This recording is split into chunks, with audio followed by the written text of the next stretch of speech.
අපිට ආධ්‍යාත්මික ගුණ වගාවෙන් යුක්ත පරිපූර්ණ මිනිසෙක් නිර්මාණය කරගන්න ඕන. ඇයි මේක රටව නියෝජනය වෙන විදිහට තෝරගත්තේ නැත්නම්? ඇත්තටම අපි තරුණයන්ට දොස් කියලා වැඩක් නැහැ. ඒතර ඔබතුමා දකිනවා දැන් අද වෙනකොට සමාජයේ අපේ ත්‍රිසන් ගති ගොඩාක් ලක්ෂණ මතුවලා තියෙන්නේ. රමුක්කන සිද්ධාර්ථ හාමුදුරුවෝ ගීතයක සටහන් කරනවා බුදුබණ කිව්වා නිරන්තරේ බුදුබණ ඇසුවා නිරන්තරේ ගති ගුණ අතින් අපි තවමත් වනාන්තරේ. දැවැන්ත මන්දිර ගොඩනැගිලි පාරවල් සියල්ල හදාගෙන හිටියේ. මේ මිනිස්සා ඇයි මේ ගල් ගුහාගත වෙන්නේ? නැවත ඇයි අපචාරී යුගයකට යන්නේ? ඒතරේ පරිණාමවාදයේ සඳහන් වෙනවා මේ මිනිසා බිහි වෙන්නේ වානර සත්ව කොට්ටාශයකින් කියලා. ඉතින් මේ අපි සත්ව කොට්ටාශයකින් බිහි වුණ හින්දා දන්නේ චානක අපේ හදවත්වල මනුස්ස ගති සහ තිරිසන් ගති දෙකම තියෙනවා. ඒතර පහුගිය කාලේ ඇත්තටම මේ විශේෂයෙන්ම රජයන් තුලින් ආණ්ඩු තුලින් වෙච්ච කටයුත්තක් තියෙනවා. මේ අපේ ඇතුලේ ජීවත් වෙච්ච සතා තමයි ගොඩක් අවදි කරේ. දැන් චානකට පුළුවන් නම් මක්සිම් ගෝරිකගේ පොත් 10ක් කියවන්න මක්සිම් ගෝරික ඔබ ගාව ජීවත් වෙනවා.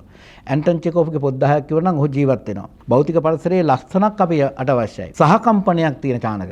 එහෙම මිනිස්සු අපිට අවශ්‍යයි. තොට ළඟ තොරණ ජපනුන් ඇහිලා බලලා ඒක ගැන පුදුම වුණා. මොකද දැන් මෙතන තමයි දරුවෝ හදන තැන.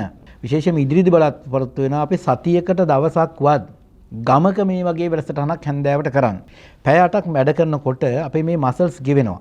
දැන් ඔබ උදේට ආපු ඔබ නෙමෙයි පැය 8ක් වැඩ කළා හවසට ටිකක් තෙහෙට්ටුයි මහන්සි. ඒ කියන්නේ මොකද්ද වෙලා තියෙන්නේ? අපෙන් ඇඟෙන් යමක් ෂේ වෙලා. ඒකට දැන් අපිට අහිමි වෙච්ච දේ මොකද්ද? ඔබට පැය 8 වැඩ කරලා ඔබගේ ජීවිතය ගෙනියන්න බෑ. ඔබ පැය 10 12ක් ඕටිච් කරනවා. ඔබ නිදා ගන්න එකත් කොහොම හරි කරනවා. ඔබට නැති වෙලා තියෙන්නේ මොකද්ද? ඔබට නැති වෙලා තියෙන්නේ ජීවිතය. මේ වෙනස් වෙච්ච මිනිස්සෙක්ට ආපු මිනිස්සු නෙමෙයි නැවත ගියේ. සාර්ථකව ක්‍රියාත්මක වුණා දක්ෂිණ කුණරුද සාහිත්‍ය කලා මහෝත්සවය. මේ කලා මහෝත්සවය දැන් අවසන් වුණා. හැබැයි එහි ඉදිරිය පිළිබඳව සහ එහි කාරණා පිළිබඳව අපි දැනුවත් භාවයක් ලබා ගන්නට ආරාධනා කරා. දිනමින මේ කතා බහට වෘත්තීය අධ්‍යාපන නියෝජ්‍යපාලක නලින් හේවගේ මහතාට ඉතාම ගෞරවයෙන් නමුතුමන් අපේ වැඩසටහන පිළිගන්නවා. අමාත්‍යතුමනි මේ දක්ෂිණ කුණරුද සාහිත්‍ය කලා මහෝත්සවය මේ මොකක්ද කියන්නේ? ඇත්තටම ජනක බොහොම ස්තුතියි අපිට මේ අවස්ථාව ලබා දීම පිළිබඳව. විශේෂයෙන්ම දක්ෂිණ පුනරුද්ධ කලා මහෝත්සවය වත්මන් රජයේ බලයට පත් වෙලා පළවෙනි සාහිත්‍ය මාසය සැප්තැම්බර් මාසෙට දී තිබුණා. ඒතර අපේ ආණ්ඩුවක් යටතේ පළවෙනි සාහිත්‍ය මාසය තමයි ඒ නිර්මාණය වුණේ. ඒතර විශේෂයෙන්ම අපි ඡන්ද කාලෙත් ප්‍රකාශ කරපු කාරණාවක් තිබුණා. විශේෂයෙන්ම අපිට ආධ්‍යාත්මික ගුණ වගාවෙන් යුක්ත පරිපූර්ණ මිනිසෙක් නිර්මාණය කරගන්න ඕන. අපි හිතනවා අන්නේ ඒකට මේ සාහිත්‍ය කලාව ගොඩාක් අපිට මහෝපකාරී කරගන්න පුළුවන්. ඉතින් ඒ නිසා අපි සැප්තැම්බර් සාහිත්‍ය මාසය ඉලක්ක කරගෙන අපි මාසයක් පුරාවට ගාල්ල දිස්ත්‍රික්කය, මාතර දිස්ත්‍රික්කය, හම්බන්තොට දිස්ත්‍රික්කය විශාල වැඩසටහන් ටිකක් කළා. විශේෂයෙන්ම මේ සාහිත්‍ය සෞන්දර්ය ගමට ගෙනියන්න. විශේෂයෙන්ම කලාවේදී අපි සඳහන් කරගන්නවා ආනන්දයෙන් පටන්ගෙන මේක ප්‍රඥාවෙන් තමයි ඉවර වෙන්නේ කියලා. ඉතින් ඒක නිසා අපි ජනතාවට උසස් රසවින්දනයක් ලබා දෙන්න, කලාවට සමීපව කරවන්න, ඒ හරහා මේ උතුම් මානව ගුණාංග අවදි කරන්න තමයි මේ කටයුත්ත කළේ. මාසයක් පුරාවටම දිස්ත්‍රික්ක 3හිම විශාල වැඩසටහන් රාශියක්. විශේෂයෙන්ම අපි සාහිත්‍ය දේශන කළා, ගීත විචාර වැඩසටහන්, රත්නශ්‍රී විජේසිංහ මහත්මයාගේ ගීත විචාර වැඩසටහන්, ඒ වගේම අපි සිහිනී කරා වගේ වැඩසටහන්, ඒ වගේම නාට්‍ය දර්ශන, චිත්‍රපට දර්ශන, සංගීත වැඩසටහන්, ගීත විචාර විශාල වැඩ කොටසක් කළා තමයි අපි අවසන් උත්සව 3ක් විශේෂයෙන්ම මේ මාසේ 10 සහ 11 හම්බන්තොට දිස්ත්‍රික්කයේ අපේ අගමැතිනි හරිනි අමරසූරිය මහත්මියගේ ප්‍රධානත්වයෙන් 17 18 අපි ගාල්ල නගරේ අපේ කතානායකතුමාගේ ප්‍රධානත්වයෙන් ඒ වගේම 24 25 දෙදින තුල මාතර වෙරළ උද්‍යානයේදී අපේ සංස්කෘතික ඇමතුමාගේ ප්‍රධානත්වයෙන් දෙවන්ත කලාවලවල් 3ක් අපි පවත්වන්න අපේක්ෂා කරන්නේ. ඉතින් ඒක තමයි අපේ වැඩසටහන බවට පත් වෙලා තියෙන්නේ. දැන් නියෝජ්‍යමාත්‍යතුමනි කෙනෙක්ට හිතෙන්න පුළුවන් දක්ෂිණ සාහිත්‍ය කලා මහෝත්සවය. ඇයි මේක රටව නියෝජනය වෙන විදිහට තෝරගත්තේ නැත්තේ කියලා. දකුණු පළාතට පමණක් සීමා වුණේ ඇයි? ඇත්තටම අපි ආණ්ඩු බලය ගන්නට කලිනුත් අපි මේ වගේ සාහිත්‍ය මහෝත්සවයන් කීපයක් විශේෂයෙන්ම අපි ගාල්ල දිස්ත්‍රික්කයේ ගාලු සහෘදයෝ කියලා සංවිධානයක් නිර්මාණය කරගෙන අපි දැවැන්ත කලාවල කීපයක් කළා. ඒ වගේම මාතරත් මාගම් සහෝදරයෝ, ඒ වගේම සහෘදයෝ, දුරුතු සහෘදයෝ, ඒ පාර මාගම් සහෘදයෝ හම්බන්තොටත් කළා. ඉතින් අත්දැකීමත් එක්ක තමයි අපි මෙවර ඉතා වේගයෙන් අපේ දකුණෙන් මේ වැඩේ ආරම්භ කළේ. මේක දකුණට විතරක් සීමා වෙන වැඩක් නෙවෙයි.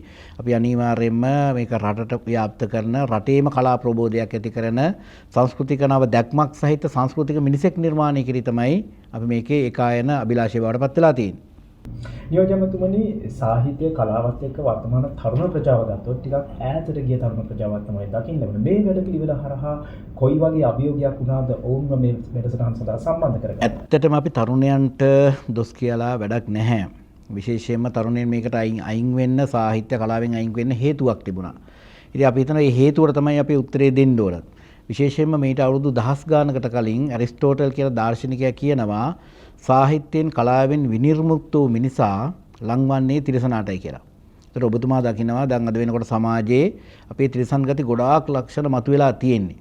රමුක්කන සිද්ධාර්ථ හාමුදුරුවෝ ගීතයක සටහන් කරනවා බුදුබණ කිව්වා නිරන්තරේ බුදුබණ ඇසුවා නිරන්තරේ ගති ගුණ අතින් අපි තවමත් වනාන්තරේ. ඒක නිසා මිනිසුන්ගේ භෞතික වශයෙන් අපිට ලෝකයේ දැවැන්ත සංවර්ධනයක් පේනවා. උසම ගොඩනැගිලි තියෙනවා. දිගම පාරවල් තියෙනවා. ගැඹුරුතම වරායවල් තියෙනවා. අපිට මේ භෞතික සංවර්ධනයක් තියෙනවා. කොන්ක්‍රීට් වනාන්තර තියෙනවා. හැබැයි භෞතික සංවර්ධනයේ මැද්දෙන් මිනිසාගේ ආධ්‍යාත්මික සංවර්ධනය කොතැනද ගිහින් තියෙන්නේ? ආධ්‍යාත්මික සංවර්ධනය ගත්තොත් අර ගුහාගත වෙච්ච ගල් ගුහා වලට රිංගගත්ත එහෙම නැත්නම් අපි ඒකේ තාම පසුගාමී තැනකට තමයි ආධ්‍යාත්මික සංවර්ධනය ගිහින් තියෙන්නේ. ඉතින් ඒක නිසා තමයි අද ලෝකයේ දැවැන්තම වියදමක් යුද අවියාවුද වලට දරන්න සිද්ධ වෙලා තියෙන්නේ. අපි දකිනවා විශේෂයෙන්ම ගාසා තීරය වගේ ගත්තොත් උන් භෞතික සංවර්ධනයෙන් ඊටාම පිරිපුන්. දැවැන්ත මන්දිර ගොඩනැගිලි පාරවල් සියල්ල හදාගෙන හිටියේ. හැබැයි ආධ්‍යාත්මික සංවර්ධනයෙන් අවපෝෂණය වෙච්ච පුද්ගල පිරිසක් නිසා අර ගාසා තීරයක් පැය භාගයක් විනාඩි ගාණක් ඇතුලේ සියලු දේවල් විනාශ වුණා. ජීවිත වෙනස් වුණා. ඉතින් අපි හිතනවා මේකට උත්තරයක් ඕන. මේ මිනිස්සා ඇයි මේ ගල් ගුහාගත වෙන්නේ? නැවත ඇයි අපචාරී යුගයකට යන්නේ? ඒකට එහෙම හොයලා බලද්දී අපිට එක්තරා සිදුවීමක් මතක් වෙනවා. විශේෂයෙන්ම අපි විශ්වාස කරනවා මේ ලෝකයේ බිහිවීම පිළිබඳ ප්‍රධානම මත දෙකක් තියෙනවා. එකක් තමයි ඇත්තටම ආගමික මත, අනිත් එක තියෙනවා අපිට විද්‍යාත්මක මත. ඒතර විද්‍යාත්මක මත ගත්තොත් විශේෂයෙන්ම අපිට තියෙනවා චාල්ස් ඩාවින්ගේ පරිණාමවාදය.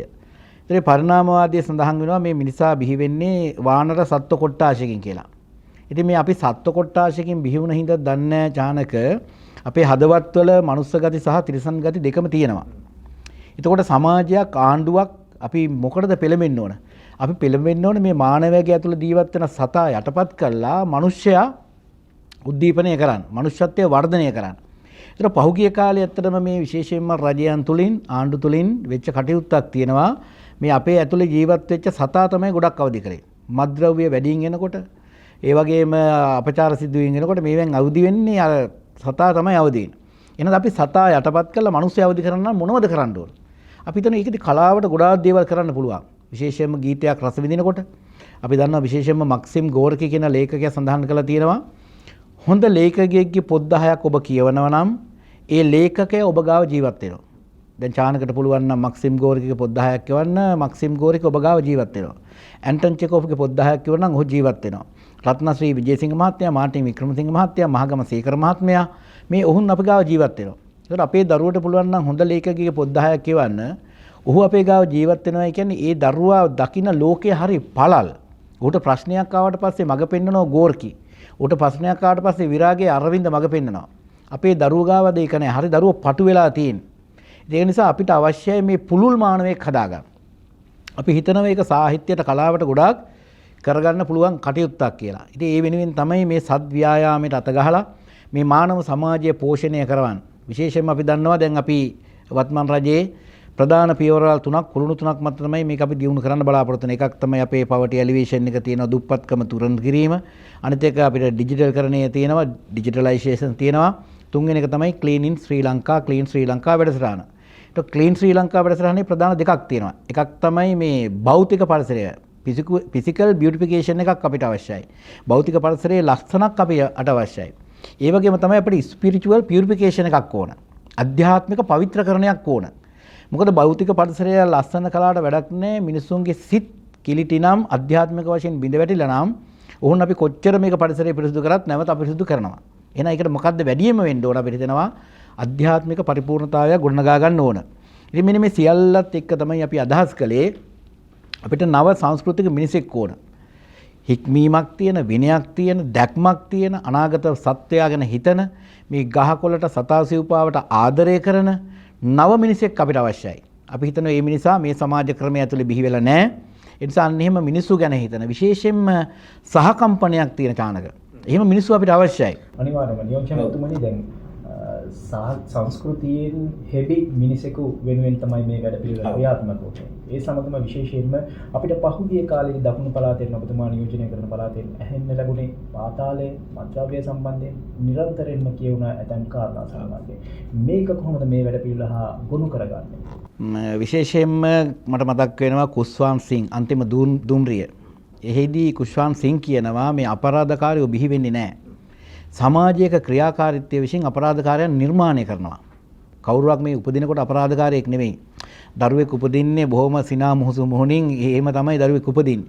හැබැයි උපදින දරුවා තමයි මේ පාතාලයේද නැද්ද කියලා තීරණය කරන්නේ.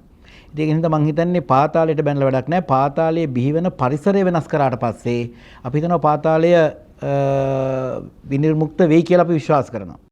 පාසල් දරුවන්වත් මේ වැඩ පිළිවෙල හා සම්බන්ධ කරගත්ත විශේෂයෙන්ම මේ කලා මහෝත්සවයේ වෙනුවෙන් ඔවුන් වෙනුවෙන් වැඩසටහන් ගණනාවක් ක්‍රියාත්මක. ඇත්තටම ජානක විශාල වැඩසටහන් ප්‍රමාණයක් අපි මාසයක් පුරාවටම ක්‍රියාත්මක කළා.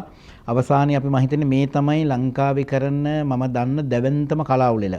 මාසයක් පුරාවට අපි වැඩසටහන් 80කට වඩා දිස්ත්‍රික්කවල කරලා තියෙනවා. ඒවට සාමාන්‍යයෙන් 70000ක් 75000ක් විතර මේනකොට සම්බන්ධ වෙලා තියෙනවා ජනතාව. වැඩසටහන් වල 2000 3000 විශාල පිරිසක් හරිම උනන්දුවෙන්. මොකද මිනිසා කියන්නේ සංස්කෘතික සත්වයේ. අපි දැන් පිටරටක ගත්තොත් චානක ඔහුන් වැඩට ඇවිල්ලා අනිවාර්යයෙන්ම හැම කෙනාටම වාහනයක් තියෙනවා. ඔහුන් අනිවාර්යයෙන්ම හෝටල් එකට ගිහිල්ලා චිත්‍රපටයක් බලලා සංගීතයක් රස විඳලා ගීතයක් කියලා ජීවිතේ එන්ජොයි කරනවා. අපේ ජීවිතයේ තියෙන ඇත්තටම විඳින්න නෙමෙයි විඳවන්න. මෙන්න මේ විඳවන තැනින් කොහොමද ජීවිතය වින්දනීය තැනකට චේන්ජ් කරන්නේ? ඒකට භෞතික සංවර්ධනයක් අවශ්‍යයි. අපේ කෘෂි කර්මාන්තය, කර්මාන්ත සේවා සංවර්ධනය වෙන්න ඕන. දිග ඇලවේලි පාරවල් ඒවත් තියෙන්න ඕන. හැබැයි ඒව අතලේ අපිට කොහොමද මිනිස්සුන්ට හැන්දෑවට ගෙදර ඇවිල්ලා චිත්‍රපටියක් බලන්න, සංගීතයක් රස විඳින්න? දැන් ඔබ දන්නවා කලින් සෑම නගරයකම සිනමා හාල් තුණා. මම දැන් උදාහරණයක් ගත්තොත් අපේ ගාල්ල නගරේ සිනමා ශාල් 4ක් තිබුණා. දැන් අපිට එකයි තියෙන්නේ, ඒකත් වැහිල්ල පුච්ච ගන්නටම තියෙන්නේ. ඒතකොට හැබැයි එතන සිනමා හාල් වැහෙනකොට අපි පහුගිය කාලේ ගම්වල සිනමා හාල් ගොඩක් ඇරියා. අපි ගමින් ගමට ගිහිල්ලා චිත්‍රපටි පෙන්නුවා. මිනිස්සු හරිම වේගෙන් මේව වැළඳගත්තා. ඒතකොට මිනිස්සු හැන්දෑවට ආවට පස්සේ මේ මිනිස්සුන්ට හවසට ක්‍රීඩාවක් කරන්න, ඊට පස්සේ හැන්දෑවට උනාට පස්සේ සංගීතයක් රස විඳින්න, ගීතයක් විචාරයක් කරන්න, චිත්‍රපටියක් බලන්න තියෙන්න ඕන. ඔබට මතක ඇති අපි පොඩි කාලේ අපි සාමූහික ක්‍රියාකාරීත්වම් තිබුණා. අපි ක්‍රීඩා පිටියේ ගත කළේ. අපි පන්සලේ, පල්ලියේ, කෝවිලේ අපේ ජීවිතේ ගත වුණේ ඒ වයින්. ඒතර සමහර රට දකුණු පළාතන වැඩිපුර තොইল පොලක එහෙම ගමක බෙරයක් ඇහෙන්නේ නැති දවසක් නැහැ වගේ අපිට පොඩි කාලේ එහෙම මතකයක් තිබුණා. ඒ නිසා ඒ කලාවත් එක්ක විශාල බද්ධ වෙච්ච එකක් තිබුණා. සහ ලෝකයේ මවිත කරන නිර්මාණ ලංකාවෙන් බිහි වුණා. විශේෂයෙන්ම නිදාන චිත්‍රපටි වගේ ගත්තොත් අපි ලෝකයේ මවිත කරන දේවල් 1956 මට මතක් වෙනවා. තොටලංග තොරණ ජපනුන් ඇහිලා බලලා ඒක ගැන පුදුම වුණා. ඊට පස්සේ එහෙම ජපානෙ ගිහිල්ලා ඒක හයි කළා. අපේ එලිසබෙත් රජින ලංකාවට ආපු වෙලාවේ විශේෂයෙන්ම අම්බලන්ගොඩ රූකඩ දැකලා ඒවා හරි විස්මයජනක දේවල් ඒ රටවලට ගෙන්න ගත්තා. ඒ නිසා අපිට ආවේනික වෙච්ච ලෝකයට නැති මහා දැවැන්ත සංස්කෘතියක් අපේ තියෙනවා. ඒ සංස්කෘතියෙන් ගොඩාක් දෙනා ලෝකයේ මත අපේ නම රන්දලා ලෝකයට උඩින් අපේ කොඩිය දාපු තැන් තියෙනවා. ඒ නිසා මේව යටපත් නොවි ඒවත් රැක ගනිමින් මේ මිනිස්සුන්ගේ මානව ගුණධර්ම වගා කිරීම සඳහා තමයි මේ ප්‍රයත්නය යොදවන්නේ. මිනිසා නිරන්තරයෙන්ම සංස්කෘතික සත්‍යයක් අද ඒ සංස්කෘතික සත්‍යය අයින් කරලා තියෙනවා.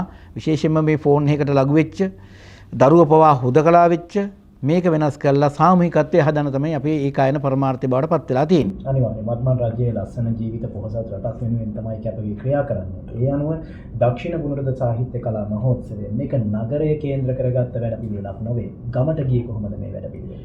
ඔව් අපි ගමට වැඩ පිළිවෙලක් හැටියට ඇත්තටම හැම ගම විශේෂයෙන්ම අපි ගම් ගොඩාක් ඉලක්ක කරලා වැඩසටහන් ගොඩාක් කළා. ඒ වගේම තමයි මේ කලාවලෙන් අපි දකුණු පළාතේ තියෙනවා ලියාපදිංචි වෙච්ච කලායතන 212ක්. ඒ 212ටම අපි 1 කෝටි 6 ලක්ෂයක මුදලක් අපි පළාත් සභාවේ මැදිහත් වෙලා දෙනවා. මොකද දැන් මෙතන තමයි දරුවෝ හදන තැන. ඒ කලායතනයකට යන දරුවෙක් කියන්නේ ඇත්තටම වෙනස් දරුවෙක්. ඒකට ඒ නිසා අපි කලායතන ටික පෝෂණය කරගෙන විශේෂයෙන්ම ඉදිරිදි බලාපොරොත්තු වෙනවා අපි සතියකට දවසක්වත් ගමක මේ වගේ වැඩසටහනක් හැන්දෑවට කරන්න. ගම සම්බන්ධ කරගෙන ගම බද්ධ කරගෙන ඒතර කලායතන ටික පෝෂණය වෙනවා. අපි දන්නවා අපේ පාසල් වල හොඳ නැටුම් කණ්ඩායමක් තියෙනවා. හොඳ සංගීත කණ්ඩායම් තියෙනවා. වෙස්ටර්න් ඊස්ටර්න් හොඳ සංගීත කණ්ඩායම් තියෙනවා. ඒ දරුවන්ට පර්ෆෝමන්ස් කරන්න තැනක් නැහැ. අපිට වින්දනය කරන්න ඒව ගමට එන්නේ නැහැ. එහෙනම් දැන් මෙන්න මේ පාලම තමයි ආණ්ඩුවෙන් හදන්නේ. කලායතනේ පෝෂණය කරනවා. පාසලේ දරුවන්ට ඒකට ඉඩ ප්‍රස්තාව හදනවා. ඒව ගමට අරගෙන සතියකට දවසක්වත් යනවා. ඒතර දරුවන්ගෙත් කුසලතා දිනු වෙන ගමන් ගමේ මිනිසුන්ටත් වින්දනීය ජීවිතයක්, රසකාමී ජීවිතයක් හදන්න පුළුවන්. ඔව් මේ වැඩපිළිවෙල හරහා නියෝජ්‍ය මැතිතුමනි දැන් ආණ්ඩුව රජය ඔබතුමන්ගේ මේ වැඩපිළිවෙල සහ ජනතාව බද්ධ කිරීමේ වැඩසටහනේ අතරමැද යාන්ත්‍රණය ක්‍රියාත්මක කරන්න වෙන්නේ රාජ්‍ය නිලධාරීන්ට. මේ රාජ්‍ය නිලධාරීන් කොහොමද මේ යාන්ත්‍රණයට ගොනු කරගන්නේ? ඇත්තටම ගත්තොත් රාජ්‍ය නිලධාරීන්ගේ විශාල දායකත්වයක් තියෙනවා. ඔවුන් මේ දක්වා හුරු වෙලා හිටියේ වෙන රටාවකට. දැන් ඔවුන් සූදානම් වෙලා තිනවා වෙනත් රටාවකට. ඒ නිසා මේක රාජ්‍ය යාන්ත්‍රණයත් ඒ වගේම මහජනතාවත් ඒකාබද්ධ වෙච්ච එකක්. විශේෂයෙන්ම දැන් දකුණු පළාත් සභාවේ දකුණු පළාත් සභා විශේෂම කලා කටයුතු අමාත්‍යාංශයත් ගාල්ලේදී ගාල්ල සහෘදය එකතු වෙනවා. මාතරදී පළාත් සභාවත් දුර්තු සහෘදයත් එකතු වෙනවා. හම්බන්තොටදී පළාත් සභාවත් මාගම් සහෘදයත් එකතු වෙනවා. එතකොට මේ රාජ්‍ය යාන්ත්‍රණයත් මානව එයින් එළියෙන් ප්‍රජාවත් දෙක එකතු වුණාට පස්සේ තියෙන ශක්තිය මහ දැවැන්ත ශක්තියක්. ඒ නිසා මේක රජයට විතරක් කරන්න පුළුවන් එකක් නෙමෙයි. හැම කටයුත්තකදීම ජනතාවට සංවිධාන වලට විශාල කාර්යභාරයක් තියෙනවා.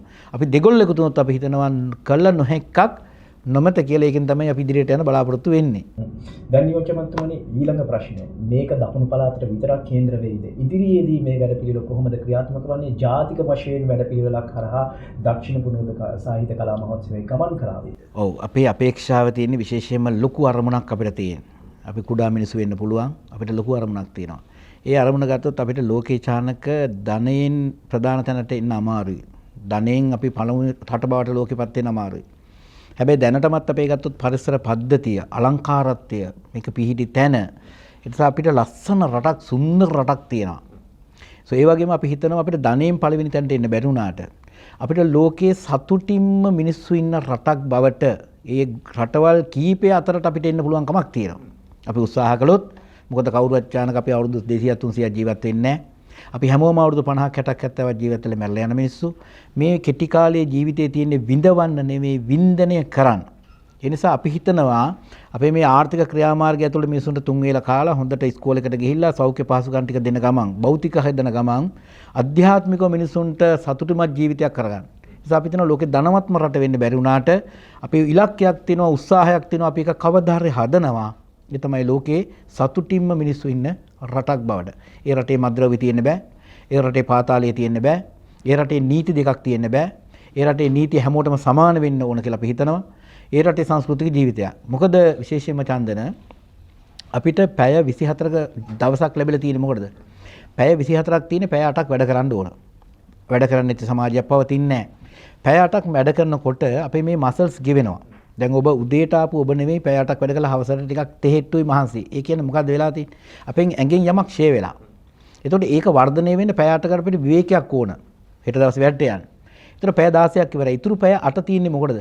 ඉතුරු පැය 8 තියෙන්නේ අපිට ජීවිතය ගත කරන්න. මොකද්ද ජීවත් වෙනවා කියන්නේ?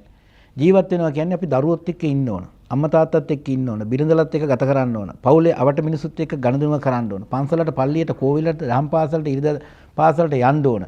ගමත් එක්ක සම්බන්ධය තියෙන්න ඕන. ඥාතින් එක්ක කියන්නේ මානව සම්බන්ධතාවය තුළ ඉන්න ඕන. ඒක විතරක් නෙමෙයි. පොතක් පතක් කියවන්න ඕන. සංගීතයක් රස විඳින්න ඕන. ගීතයක් ਵਿਚාරය කරන්න ඕන. නැටුමක් නටන්න ඕන. ඒක තමයි ජීවිතය කියන්නේ. ඒතකොට දැන් අපිට අහිමි වෙච්ච දේ මොකද්ද?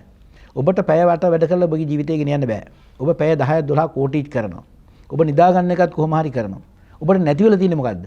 ඔබට නැති වෙලා තියෙන්නේ ජීවිතය. දැන් ලෝකේ වෙන රටවල් පැය 8ක් වැඩ කරන්නේ නැහැ. එයාලා තාක්ෂණයෙන් දියුණු වෙලා විවේක කාලේ වැඩි කරගන්නවා. පැය 8 දැන් 7යි වැඩ කරන්නේ, 6යි වැඩ කරන්නේ, 5යි වැඩ කරන්නේ. ඒතර ඔහුගේ ජීවත් වෙන කාලේ වැඩි කරගෙන තියෙන්නේ. අපි ජීවත් වෙන කාලේ නැති කරගෙන තියෙන්නේ. එහෙනම් මෙන්න මේ නැති වෙච්ච ජීවිතය තමයි යලි අපි මිනිසුන්ගේ දෙපා මුලට ගේන්න හදන්නේ මේ. ඒ නිසා පැය 8ක් වැඩ කරන්න ඇත්තටම මම හිතන්නේ දැන් ඕන නැහැ. දැන්ට වැඩ කරන්න නෙවෙයි. අපි අනාගතයේ විවේක කාලය වැඩි කරගෙන ඒ විවේක කාලය ඇතුලේ මානව සම්බන්ධතාවය ඇතුලේ පොත්පත් ඇතුලේ සංගීතය ඇතුලේ චිත්‍රපටය ඇතුලේ එහෙම ගත කරන මිනිස්සෙක්. අන්න එහෙම මිනිසෙක් තමයි නිර්මාණය කරන්න මේ ව්‍යායාමය ගන්න. ඒ නිසා මේක යෝධ ආරම්භයක්. මේක මෙතනින් නතර වෙන්නේ නැහැ. අපි සියල්ල හදලා කලායතන හදලා ඉස්කෝල වලට මේක ගෙනහිල්ලා දරුවෝ ඉඳලා වෙනසක් කරන්න ඕන. විශේෂයෙන්ම දකුණු පළාත් අධ්‍යාපන අමාත්‍යාංශය සඳහන් කරලා තිනවා මේ දරුවන්ට මේකට සම්බන්ධ වෙන්න. මොකද අපි මේ නිකම් නෙමෙයි ලංකාවේ ඉන්න හොඳම චිත්‍ර ශිල්පීන් විශාල ප්‍රමාණයක් ගෙනහිල්ලා ගාල්ලේ අපේ චිත්‍ර ඇන්දේ. ඒ වගේම ලංකාවේ ඉන්න ප්‍රධානම ශිල්පීන්ගේ වේදිකා නාට්‍ය 6ක් අපි නොමිලේ පෙන්නනවා. මොකද චන්දන අද නාට්‍යයක් බලන්න මිනිසුන්ට හරි අපහසුයි. ශාලාවක් ගත්තොත් කොළඹ ශාලාවක් සමහරට ලක්ෂ 15යි 20යි 25යි. ඒතර ඒකත් ගෙවාගෙන ඊට පස්සේ ආදායම් බදු ගෙවාගෙන විනෝද බදු අපි එනකොට 125ක් තිබුණේ. අපි දැන් 12 මාර දක්වා අඩු කළා. මේව කරගෙන නාට්‍යයක් කරන්න බෑ. නාට්‍ය බලන්න යන්නේ නැහැ. ටිකට් එකක් අවමය රුපියල් 1000ක් වුණත් ගෙදර පස් දිනක් කියනවා නම් 5000ක් ඕන. ඒතකොට නාට්‍යයක් බලන්නේ නැහැ. බලන්නේ නැත්නම් නාට්‍ය හැදෙන්නේ නැහැ. ඒතකොට නළු නිළියෝ බිහි වෙන්නේ නැහැ. ශිල්පීන් බිහි වෙන්නේ නැහැ. ඒ නිසා අපි නොමිලේ නාට්‍ය 6ක් මේ කලාව උලත් එක පෙන්නනවා. ඉතින් මෙතනින් අපි ආරම්භයක් අපි අදහස් කරලා තියෙනවා මාස 12ට වේදිකා නාට්‍ය 12ක් මේ නගරවල නොමිලේ පෙන්නන්න. ඒ විතරක් නෙමෙයි අපි චිත්‍රපටි පෙන්නලා නිකන් නෙමෙයි ඒකට ਵਿਚාරයක් කළා. චිත්‍රපටියක් කියන්නේ මොකද්ද? ඒකේ දකින්න දේ කොහොමද? සංගීතය කතා කරන එක බලන්න, රූප කතා කරන එක බලන්න. අපි එහෙම ලොකු වැඩසටහනක් එක තමයි මේක සංවිධානය කරලා තියෙන්නේ.